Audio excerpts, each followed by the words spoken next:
Hello hi ಸ್ನೇಹಿತರೆ, welcome to my channel. ನಾನು ನಿಮ್ಮ ಮೀನಾ ಪರಶುರಾಮ್. ಬನ್ನಿ, ಇವತ್ತು ಸಿಂಪಲ್ಲಾಗಿ ಟೇಸ್ಟಿಯಾಗಿ ರೋಡ್ ಸೈಡ್ ಸಿಗುವಂಥ ಎಗ್ ರೈಸ್ನ ಹೇಗೆ ಮಾಡ್ಕೊಳ್ಳೋದು ಅಂತ ಹೇಳ್ಕೊಡ್ತಾ ಇದ್ದೀನಿ. ನಾನಿಲ್ಲಿ ಯಾವುದೇ ಥರದ ಸಾಸ್ನ ಬಳಸ್ತಾ ಇಲ್ಲ.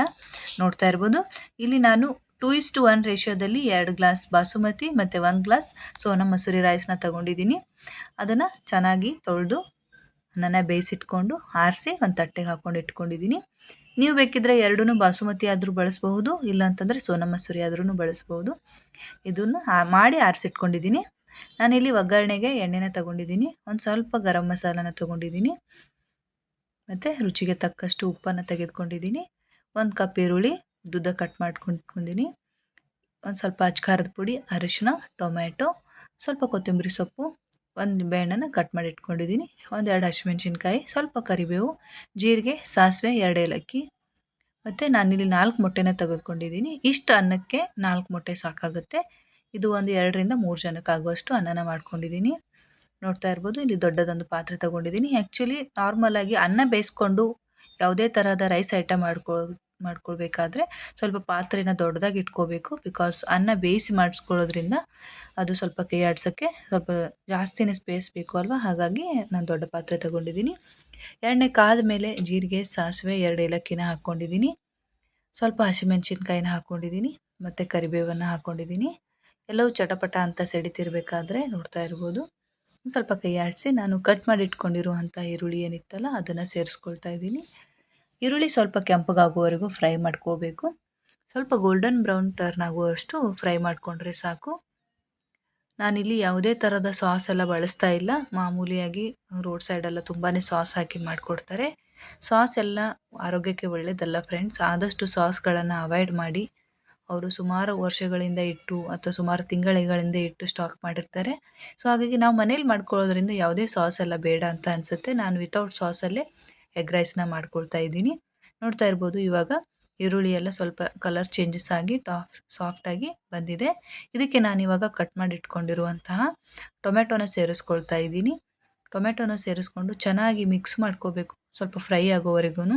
ಸ್ವಲ್ಪ ಸಾಫ್ಟಾಗಿ ಬರಬೇಕದು. ನೋಡ್ತಾ ಇರ್ಬೋದು ನೀವು, ಕಲರು ಚೇಂಜ್ ಆಗಿದೆ ಮತ್ತು ಸಾಫ್ಟಾಗಿ ಬಂದಿದೆ.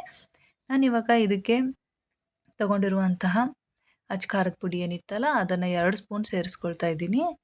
ನೋಡ್ತಾ ಇರ್ಬೋದು ನೀವು, 2 ಸ್ಪೂನ್ ಅಚ್ಕಾರದ ಪುಡಿ ಹಾಕ್ಕೊಂಡಿದ್ದೀನಿ, ಮತ್ತು 1 ಸ್ಪೂನ್ ಗರಂ ಮಸಾಲೆನ ಹಾಕ್ಕೊಳ್ತಾ ಇದ್ದೀನಿ. ನಿಮಗೆ ರುಚಿಗೆ ಖಾರಕ್ಕೆ ಎಷ್ಟು ಬೇಕೋ ಅಷ್ಟು ಅನುಗುಣವಾಗಿ ಖಾರನ ಸೇರಿಸ್ಕೋಬೋದು. ಅದು ಮೆಜರ್ಮೆಂಟ್ ನಿಮ್ಮ ಮೇಲೆ ಬಿಟ್ಟಿರುವಂಥದ್ದು.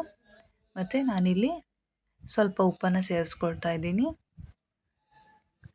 ಅದಕ್ಕೆ ಸ್ವಲ್ಪ ಕೊತ್ತಂಬರಿ ಸೊಪ್ಪನ್ನು ಹಾಕಿ ಚೆನ್ನಾಗಿ ಮಿಕ್ಸ್ ಮಾಡ್ಕೊಳ್ತಾ ಇದ್ದೀನಿ, ಮತ್ತು ಒಂದು ಸ್ವಲ್ಪ ಅರಿಶಿನನೂ ಹಾಕ್ಕೊಂಡಿದ್ದೀನಿ. ಹಾಕ್ಕೊಂಡು ಎಲ್ಲ ಚೆನ್ನಾಗಿ ಮಿಕ್ಸ್ ಮಾಡಿಕೊಂಡು ನೋಡ್ತಾ ಇರ್ಬೋದು, ಈ ಥರ ಗ್ರೇವಿ ರೆಡಿ ಆಗಿದೆ ನಮ್ಮದು. ಇದಕ್ಕೆ ನಾನಿವಾಗ ತೊಗೊಂಡಿರುವಂಥ ಮೊಟ್ಟೆನ ಒಡೆದ್ಬಿಟ್ಟು ಹಾಕ್ಕೊಳ್ತಾ ಇದ್ದೀನಿ. ಮೊಟ್ಟೆನೂ ಅಷ್ಟೇ, ನಿಮಗೆ ಮೊಟ್ಟೆ ಸ್ವಲ್ಪ ಜಾಸ್ತಿನೇ ಬೇಕು ಅಂತಾದರೆ ಜಾಸ್ತಿನೂ ಹಾಕೋಬೋದು, ಕಡಿಮೆ ಬೇಕು ಅಂತಾದರೆ ಕಡಿಮೆನೂ ಹಾಕೋಬೋದು. ಇಲ್ಲಿ ನಾನು 1-2-3 ಜನಕ್ಕೆ ಆಗುವಷ್ಟು ಮಾಡ್ಕೊಳ್ತಾ ಇರೋದ್ರಿಂದ 4 ಮೊಟ್ಟೆನ ತೊಗೊಂಡು ಹಾಕ್ಕೊಂಡಿದ್ದೀನಿ. ಹಾಕ್ಕೊಂಡಿರೋ ಮೊಟ್ಟೆನ ಚೆನ್ನಾಗಿ ಬೀಟ್ ಮಾಡ್ಕೊಳ್ಬೇಕು. ಬೀಟ್ ಮಾಡಿಕೊಂಡು ನೋಡ್ತಾ ಇರ್ಬೋದು ನೀವು, ಈ ಥರ ಗ್ರೇವಿ ಪಲ್ಯ ಥರ ರೆಡಿಯಾಗಿದೆ. ಇದನ್ನು ನಾನು 1-2 ನಿಮಿಷ ಚೆನ್ನಾಗಿ ಬೇಯಿಸ್ಕೊಳ್ಬೇಕು. ಮೊಟ್ಟೆಯಲ್ಲಿರುವಂತಹ ಸ್ಮೆಲ್ ಹೋಗೋವರೆಗೂ ಬೇಯಿಸ್ಕೊಳ್ಬೇಕು. ಇದಕ್ಕೆ ನಾನು ಬೇಯಿಸ್ಕೊಂಡು ಅನ್ನ ಆರಿಟ್ಕೊಂಡಿದ್ನಲ್ಲ ಅದನ್ನು ಇದಕ್ಕೆ ಸೇರಿಸ್ಕೊಳ್ತಾ ಇದ್ದೀನಿ. ನೋಡ್ತಾ ಇರ್ಬೋದು ನೀವು, ಅನ್ನ ಎಷ್ಟು ಉದುರಾಗಿರುತ್ತೋ ಅಷ್ಟು ಚೆನ್ನಾಗಿ ಬರುತ್ತೆ. ಆದಷ್ಟು ಅನ್ನನ ಮಾಡಿ ಆರಿಸ್ಕೊಳ್ಳೋದು ಮುಖ್ಯ. ನೋಡ್ತಾ ಇರ್ಬೋದು ನೀವು, ಟೇಸ್ಟಿಯಾಗಿರುವಂತಹ ರೈಸ್ ರೆಡಿಯಾಗಿದೆ. ಇದಕ್ಕೆ ನಾನಿವಾಗ ಕೊತ್ತಂಬರಿ ಸೊಪ್ಪು ಮತ್ತು ಸ್ವಲ್ಪ ನಿಂಬೆಹಣ್ಣನ್ನು ಮೇಲೆ ಹಾಕ್ಕೊಂಡು, ನೋಡ್ತಾ ಇರ್ಬೋದು ಮೇಲೆ ಇಟ್ಕೊಂಡಿದ್ದೀನಿ, ನಿಂಬೆಹಣ್ಣನ್ನು ಹಾಕಿ ಚೆನ್ನಾಗಿ ಮಿಕ್ಸ್ ಮಾಡಿಕೊಂಡು ಸರ್ವ್ ಮಾಡಿಕೊಂಡ್ರೆ ಟೇಸ್ಟಿಯಾದಂತಹ, ಮನೆಯಲ್ಲೇ ತುಂಬ ಇಷ್ಟಪಟ್ಟು ತಿಂತಾರೆ ನೋಡ್ತಾ ಇರ್ಬೋದು ನೀವು ಎಷ್ಟೊಂದು ಚೆನ್ನಾಗಿ ಬಂದಿದೆ ಅಂತ.